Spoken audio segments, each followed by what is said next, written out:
En este cuarto video vamos a comenzar a ver con mayor detalle a las vías ascendentes y descendentes.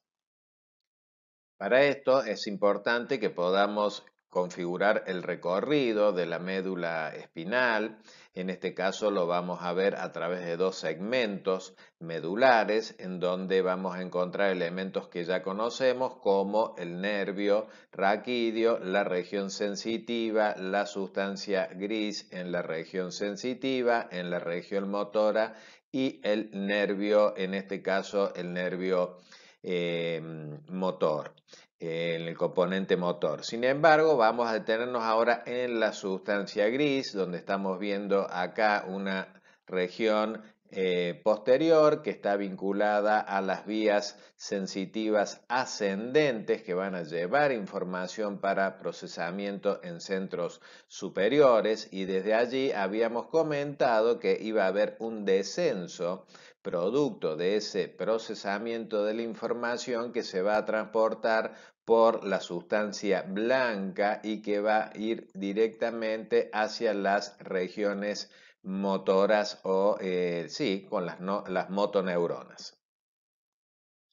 Vamos a describir las vías ascendentes a través del cordón de sustancia blanca, el posterior, el cordón lateral y el cordón anterior.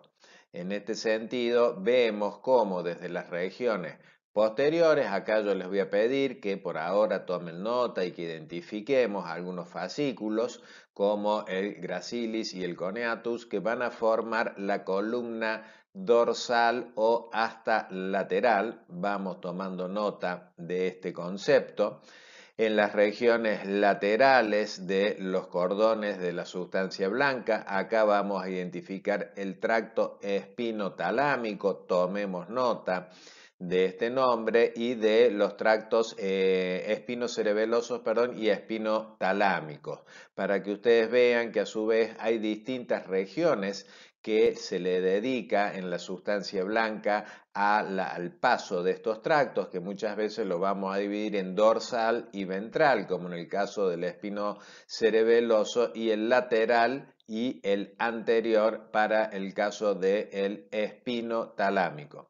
Cabe recordar que siempre que hablamos de tractos, generalmente la primera palabra designa el origen y el segundo concepto, digamos, de la palabra hace referencia al destino. Por eso hablamos de espino cerebeloso, quiere decir origen en médula espinal, destino cerebelo, o tracto espinotalámico hace referencia al origen en médula y el destino al tálamo.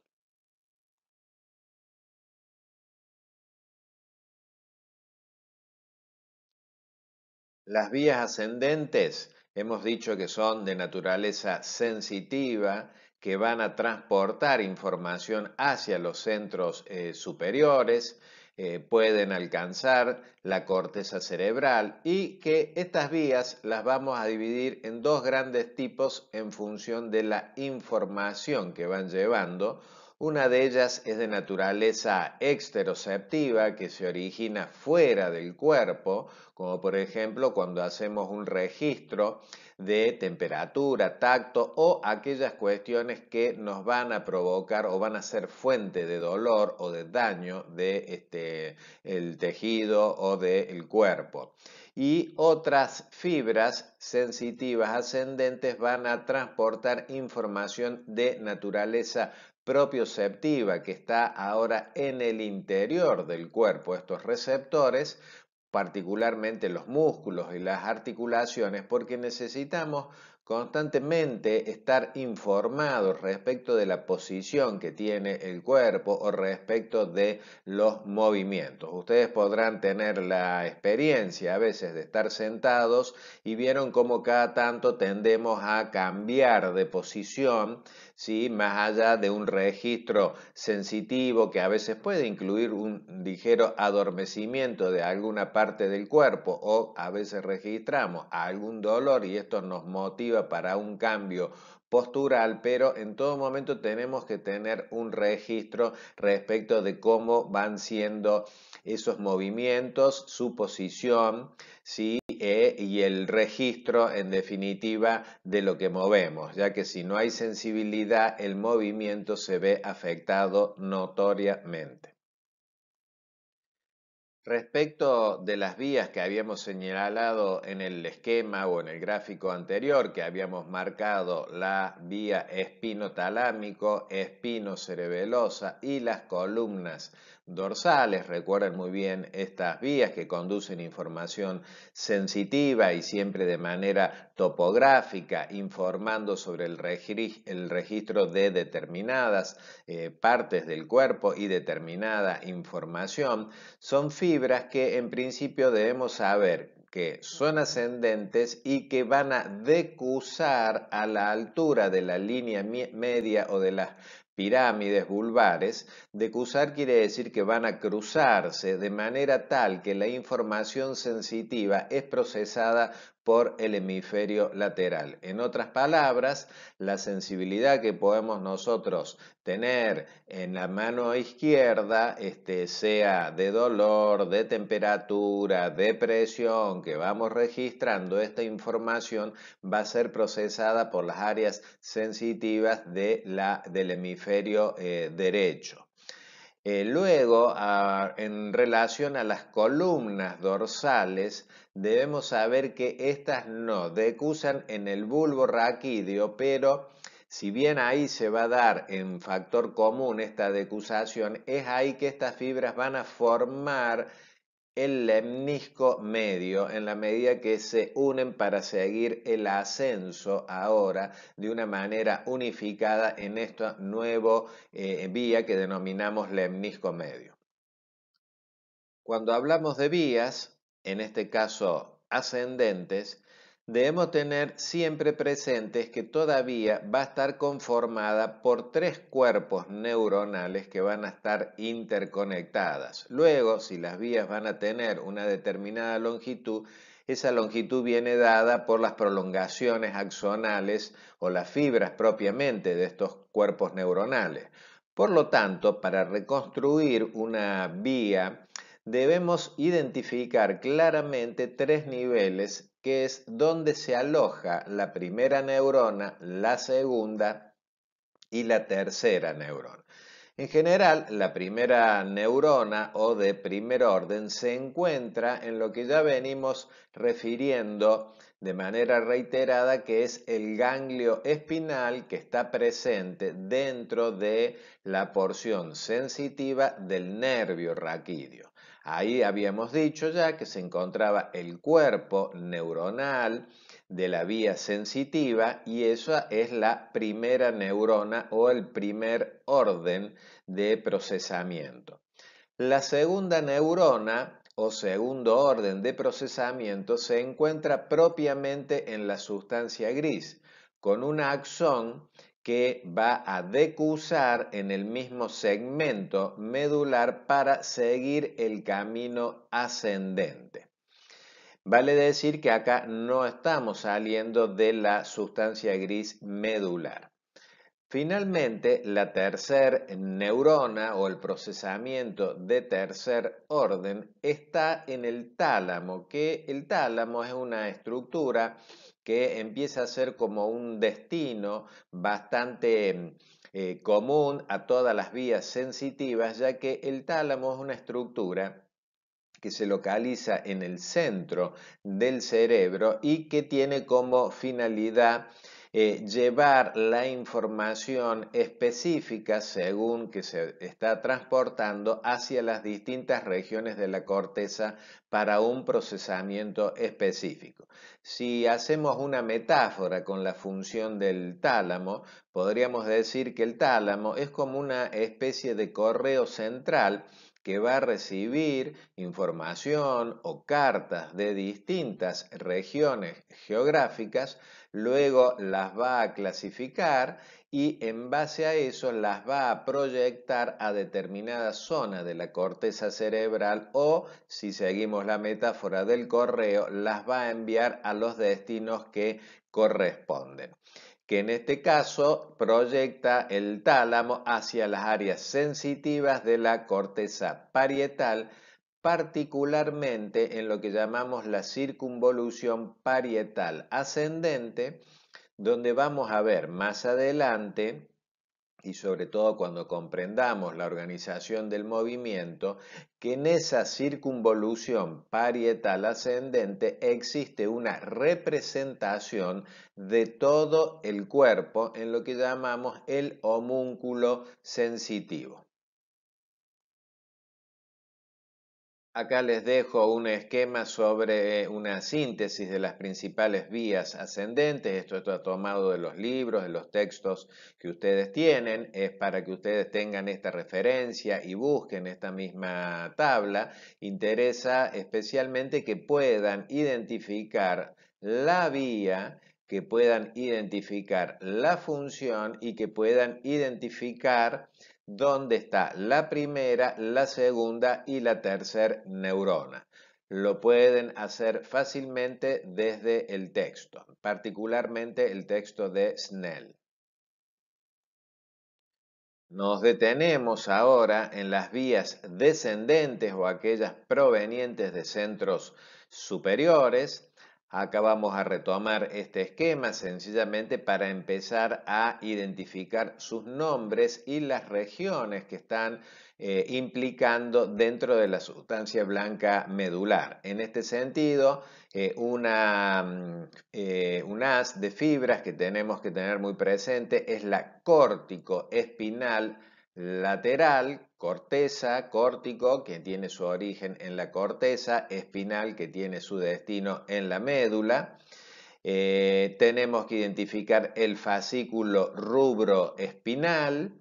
Vamos a identificar un conjunto también de fascículos que están en las regiones anteriores de los cordones de sustancia blanca, como el olivo espinal, el vestíbulo espinal y el tecto espinal. Estos tres nombres, entonces, por lo tanto, los vamos registrando, pero ya vamos ubicando la porción a nivel espacial que ocupan dentro de la sustancia blanca medular.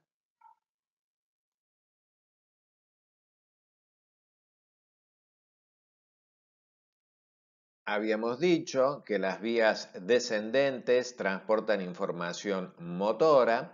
Habíamos reconocido algunos tractos, algunas vías en la imagen anterior, pero básicamente nos vamos a referir a un conjunto de vías ahora que se agrupan en lo que se llama el tracto córtico espinal o piramidal, que nace en la corteza cerebral, particularmente en la región motora, específicamente en la circunvolución motora anterior, frontal, circunvolución ascendente motora, ¿sí? Que ahí se encuentra un cuerpo de neuronas muy específicas que se las llama las células gigantopiramidales de Betz.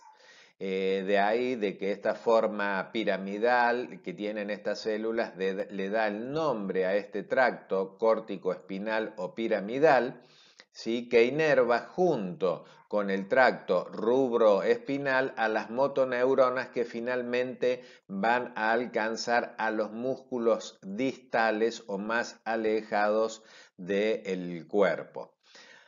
A diferencia de los tractos extrapiramidales, que también debemos reconocer, que involucra el vestíbulo espinal, el retículo espinal y el tecto espinal que hemos identificado en la imagen anterior, que van a inervar a las motoneuronas anteromediales que van a controlar en definitiva la musculatura axial o la musculatura más proximal del cuerpo. Vemos ahora las vías descendentes, que se trata de aquellas vías que van a bajar desde los centros superiores, como la corteza cerebral y otras estructuras, desde donde se va a estar ejerciendo una influencia o un control sobre los efectores o sobre los músculos esqueléticos y en definitiva todo aquello que nos permita algún tipo de generación o inhibición de movimiento. En este sentido, debemos poder ubicar dentro de las vías donde están alojadas las neuronas de primer, segundo y tercer orden, que va a ser distinto a las vías ascendentes. Para el caso de las vías descendentes que nos ocupan, la primera neurona va a tener su cuerpo en la corteza cerebral. Generalmente nos referimos aquí a la corteza motora, la corteza frontal, la corteza o la circunvolución que llamamos frontal ascendente o también denominada precentral. Allí van a estar los cuerpos neuronales de estas primeras neuronas o neuronas de primer orden que las habíamos llamado anteriormente piramidales o gigantopiramidales de Betz. La neurona de segundo orden se trata de neuronas intercalares que están en la sustancia gris en la región anterior medular y son axones de axón muy corto, como vamos a ver más adelante en las imágenes, porque básicamente su función es conectar los centros superiores con las neuronas de tercer orden que se encuentran en el mismo cordón gris de la médula, en este sentido el cordón gris anterior o motor de la médula, cuyos axones van a salir del segmento medular para inervar el respectivo músculo esquelético. Por supuesto que estamos hablando de vías descendentes que van a tener tres grandes grupos o niveles de cuerpos neuronales con una acción de la actividad intercalar, pero va a haber una excepción donde las neuronas de primer orden se contactan directamente con las neuronas de tercer orden, que es en el caso de los reflejos monosinápticos. ¿Sí? En este sentido hay una conexión directa, pero en general las vías descendentes van a estar mediatizadas por estas neuronas intercalares. Cabe aclarar, digamos, que cuando hablamos de corteza cerebral y hablamos de centros superiores, más allá de la elaboración necesaria para la organización del movimiento, es bueno recordar que hablar de corteza cerebral es hablar de también una serie de procesos psicológicos que son producto de la interacción de los grandes sistemas cerebrales, pero lo importante es entender cómo a veces condiciones psicológicas pueden afectar a través de las neuronas intercalares finalmente cómo va a ser la expresión de las neuromotoras con los respectivos efectores y la producción del movimiento. En tal sentido, podemos dar un ejemplo. Ustedes habrán visto muchas veces cómo las personas depresivas, sobre todo en la depresión mayor, tienen un movimiento bastante disminuido que puede afectar incluso hasta la cara,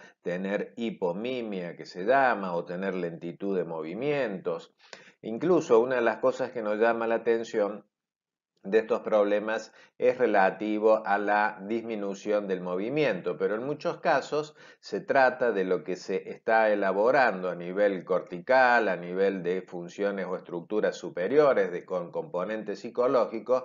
Muchas veces esto puede afectar finalmente la producción del movimiento, pero las causales simplemente es un ejemplo porque acá la estamos implicando a componentes psicológicos en primera instancia, si es que podemos hablar de algo psicológico enteramente. Vemos en esta imagen una representación esquemática de las vías córtico-espinales. Habíamos dicho que si estábamos hablando de corteza, íbamos a tener acá las neuronas de primer orden, particularmente la corteza motora. A partir de allá descienden los axones que van bajando directamente por los distintos segmentos del tronco y de la médula, pasando por los pedúnculos cerebrales, pasando también por la región basilar del puente, y lo interesante es que a partir de las pirámides vulvar es cuando esta vía, que viene en un descenso muy directo, produce una decusación, lo que quiere decir que, como se observa acá en la imagen, alrededor del 70% de estas vías va a cruzar o va a decusar hacia la región contralateral, lo que nos explica por qué en este caso lo que estamos viendo como hemisferio izquierdo, que siempre está invertida la imagen, pero el hemisferio izquierdo va a tener un control sobre el movimiento de las regiones derechas. Decíamos que esta decusación es aproximadamente del 70% de las vías. Acá estamos viendo luego cómo se integra con un nervio raquídeo y finalmente un efector, como los músculos. Sin embargo, estamos observando que en esta vía piramidal alrededor de un 30% de las fibras no decusa, sino que va a continuar con el trayecto que venía. Esta región, estas fibras que van continuando, las vamos a llamar el tracto córtico espinal, nada más que uno de ellos vamos a considerarlo como de características ventrales por el descenso que va asumiendo, y otro con el descenso a nivel lateral. En esta pantalla vamos a ver ahora una diferencia entre la vía piramidal y extrapiramidal. Ya si repasamos la vía piramidal, habíamos dicho que las neuronas de primer orden descendían de la corteza, iban descendiendo a lo largo de las estructuras inferiores del tronco, producen una decusación a la altura de las pirámides vulvar. Esta decusación implica que el 70% de las fibras va a controlar el área contralateral a lo que este hemisferio viene manejando. Entonces fíjense cómo se da ahí el control de movimiento de las regiones contralaterales del cuerpo. También habíamos dicho que alrededor del 30% de las fibras no decusaba y que continuaban su trayecto por la sustancia blanca hasta ingresar a la sustancia gris y tomar contacto con las neuronas motoras, y que acá podríamos diferenciar las regiones córtico-espinales lateral y ventral. En este sentido, viene bien repasar que la vía piramidal va a estar involucrado además en todo control de movimiento voluntario. A diferencia de la vía extrapiramidal, ¿sí?, que va a estar más implicada además en los movimientos involuntarios, entre otras cuestiones, más allá de que afecta a las regiones más distales, ¿no? Entonces, desde este punto de vista, quiere decir que la corteza cerebral que estamos viendo aquí representada es sobre todo la sustancia gris, ¿no es cierto?, va a tener una alta conectividad con una serie de núcleos subcorticales que vamos a ver en más detalle en otra clase, pero acá podemos llegar a reconocer núcleos como el tálamo, núcleos como el caudado o el núcleo lenticular. Por ahora está bueno empezar a registrar estos nombres. Se trata de una serie de núcleos subcorticales en estrecha conexión con las regiones corticales y que van a comenzar a estar en el relevo y en el procesamiento de la información descendente hasta llegar a estructuras del núcleo, del tronco encefálico. Concretamente acá vamos a destacar dos grandes núcleos. Uno tiene que ver con el núcleo rojo y otro tiene que ver con el núcleo que llamamos la sustancia nigra. que es un núcleo muy importante porque además es productor de un neurotransmisor muy implicado en el movimiento, entre otras funciones como es la dopamina. La dopamina que lo representamos con la DA, ¿sí? Más adelante vamos a entender la funcionalidad de este neurotransmisor en el movimiento. Pero acá estamos teniendo una gran estación de relevo a nivel de estructuras del tronco encefálico y luego continúa el descenso de la información hasta tomar contacto con las regiones motoras de las astas gris y finalmente el efector, pero con la gran diferencia que aquí se va a producir la influencia sobre una serie de movimientos involuntarios, movimientos que a veces podemos tener inhibidos y otras veces pueden ser provocados. Un ejemplo para que tengamos una referencia de esto. Así como la vía piramidal está involucrada en movimientos voluntarios como decidir levantar la mano, sea para hacer una pregunta en clase o para levantar una taza o sencillamente la levanto porque yo decido, las áreas extrapiramidales van a estar influyendo en la organización de otro tipo de movimientos. Algunos son para inhibir. Por ejemplo, lo vemos en enfermedades muy características como la enfermedad de Parkinson, que además de tener una sintomatología muy amplia, es muy probable que ustedes tengan una representación de la enfermedad de Parkinson como una enfermedad que produce temblores y rigidez. Y esto deriva de una disfuncionalidad de los ganglios basales secundaria a una disfuncionalidad fundamentalmente de la sustancia nigra. Entonces va a alterarse todo este recorrido descendente hacia las neuronas motoras y los correspondientes efectores desde la generación o inhibición de movimientos de manera involuntaria. A modo de síntesis de las vías descendentes, aquí les dejo en pantalla una tabla que ustedes la pueden encontrar en la bibliografía, particularmente el libro de Snell, donde más allá de los agrupamientos que hemos visto en los grandes tractos piramidal y extrapiramidal, acá podemos estar observando los tractos, más específicamente el córtico espinal o el piramidal. Lo importante es que ustedes puedan identificar a modo de síntesis los principales tractos o vías, ¿sí? Y sobre todo las acciones principales. Por ejemplo, habíamos dicho que el tracto piramidal, si bien lo habíamos involucrado en un comportamiento voluntario, también es importante en movimientos independientes o movimientos finos, ¿sí? Participa en un procesamiento sensitivo, pero de una manera muy secundaria. Pero este tracto es fundamental para la producción de nuestros grandes movimientos, sobre todo en las regiones distales y de componente voluntario.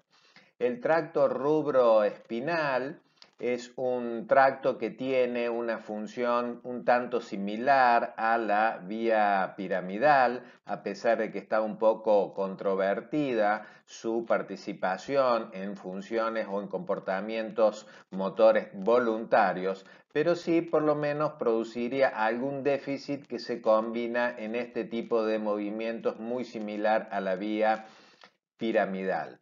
Luego tenemos el tracto rubroespinal que va a inervar fundamentalmente a los músculos extensores y los axiales, que habíamos dicho que eran los más proximales al cuerpo y por lo tanto son muy importantes para controlar la postura y el equilibrio, tal como vamos a ver más adelante cuando veamos organización de movimiento.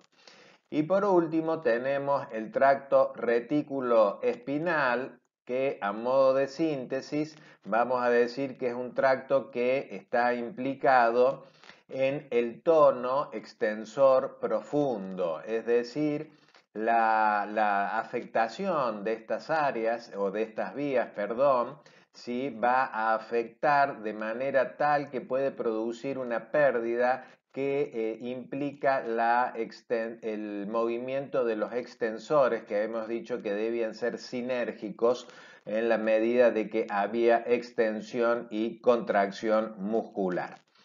Bueno, esta es una gran síntesis, lo pueden ver ustedes con un poco más de detalle en el correspondiente libro.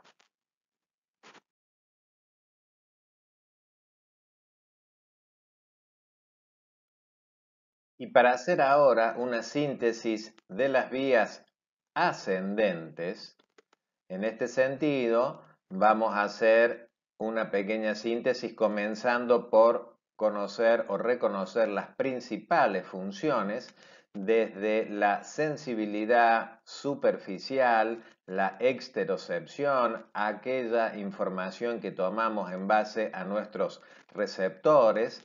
Sí, habíamos dicho que las principales vías que debíamos reconocer era la espinotalámica lateral y la espinotalámica anterior o ventral. Respecto de la sensibilidad profunda, ahora muy necesaria para poder identificar posición y movimiento que hace a la propiocepción, identificamos sobre todo el lemnisco medial, que es la resultante de la combinación del fascículo grácil y el fascículo cuneiforme, pero la vía ascendente termina siendo el lemnisco. Y para la modulación de los reflejos tenemos las principales vías: espinocerebelosa anterior, la posterior, la espinotectal, la reticular y la olivar, que pudimos identificar en las imágenes anteriores o precedentes. Es importante ahora considerar la zona lateral de la médula espinal, de las regiones grises de la médula, particularmente en los segmentos tóraco-lumbar, donde se encuentra un conjunto de estructuras o de centros que van a participar en la regulación de las vísceras, ¿sí? O de la actividad del organismo interno a través de las vísceras. Esto va a estar mediatizado por un sistema nervioso que denominamos vegetativo o autónomo o neurovegetativo o involuntario, ya que regula y coordina las funciones de las vísceras de esta manera: involuntaria, inconsciente y automático. Para esto nos vamos a detener con más detalle en una clase posterior relativa al sistema nervioso autónomo, ¿sí? Pero por ahora podemos adelantar que tiene una división que podemos reconocer como sistema nervioso simpático, que ya les he dicho que está implicado en todos los procesos de gasto energético del organismo, ya que se activa la mayor cantidad de vísceras, prepara al organismo generalmente cuando hay alguna situación de exigencia, y lo va a hacer con un incremento de la actividad cardíaca o de la dilatación de las pupilas. Sin embargo, va a activar todas las vísceras menos aquellas que están relacionadas con la digestión, que se van a permanecer disminuidas, ya que sostener un estado de alerta no favorece que en ese momento tengamos mayor actividad digestiva. A diferencia de lo que ocurre con el sistema nervioso parasimpático, que por el contrario, al estar implicado en la reposición energética del organismo, va a relajar o a disminuir la actividad de la mayoría de las vísceras o de los órganos, menos la digestión o el sistema digestivo, ya que la recomposición de energía se inicia con el acto digestivo después de comer y es ahí donde va a haber mayor flujo sanguíneo, donde el sistema digestivo está muy activo y sin embargo el resto de vísceras está más relajado, lo que explica por qué muchas veces después de comer sobreviene una ligera modorra, porque esto implica que el sistema digestivo es el que está mayormente activo para recomponer energía. Llegó el momento ahora de dejarles alguna tarea o algunos ejercicios para que vayamos aplicando lo que venimos viendo en esta clase, lo que vamos a profundizar con la bibliografía.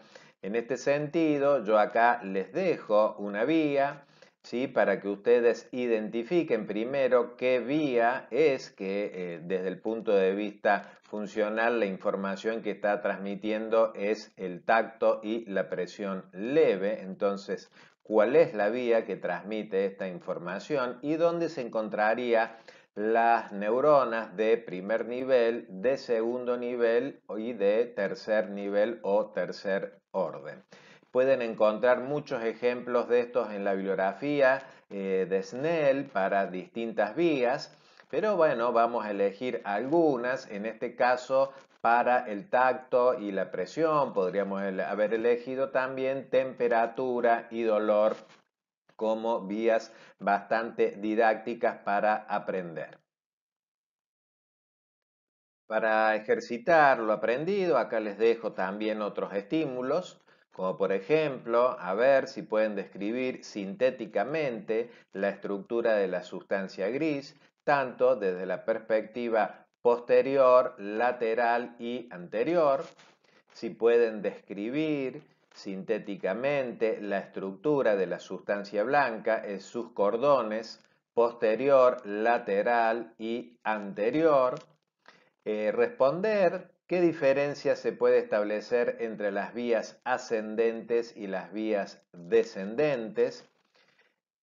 También, ¿por qué no realizar un dibujo esquemático para ubicar la primera, la segunda y la tercera neurona de las vías que transportan información de dolor y temperatura? Insisto, acá tienen los ejemplos muy claros en el libro de Snell. Lo mismo que para realizar un dibujo esquemático para ubicar las mismas neuronas, ¿sí? Pero en una vía descendente, como sería en el caso de la vía piramidal. Creo que es un buen ejercicio para comenzar a aplicar lo que venimos aprendiendo.